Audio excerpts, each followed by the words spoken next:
બનાવ માંડ્યા બા? લાપસી બનાવું છું. લે વરિયા લાપસી કઈ બનાવ માંડ્યા? આ જોશ કાલ કેતો નતો બા લાપસી બનાવજો કે મમ્મી કઈ બનાવતી જ નથી. લાપસી પણ મને આવડતી જ નથી, હું શું બનાવી દઉં? લાપસી તો અહીંયા બધાને એવું ન આવડતું હોય ને હરખું. જોશને બહુ ખાવાનું. હા મને ભાવે હો. તો મને ભાવે સાચું. તો તને નથી ભાવતી? મને ભાવે, મને બહુ જ ભાવે તમારા હાથની. તમારા હાથ જેવી થાય જ નહીં લાપસી મારથી. તો આજ બનાવશું, ખાઈ જે લેતા.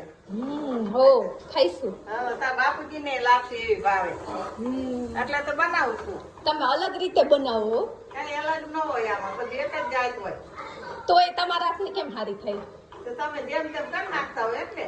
હું બનાવતી જ નથી, મને આવડતી જ સરસ નથી. મજાનો ગોળ નાખી નસલ પાણી હારું ઉકળી જાય અને પછી તમે આ નાખો ને તેલ વાળો લોટ કરેલો હોય ઈ, એટલે સરસ લાપસી થાય. હાલો હાલો ખાઈ કાચા ગોળમાં નાખી દેતા હોય. એમ હા આજ શીખી લો હાલો હરખાય.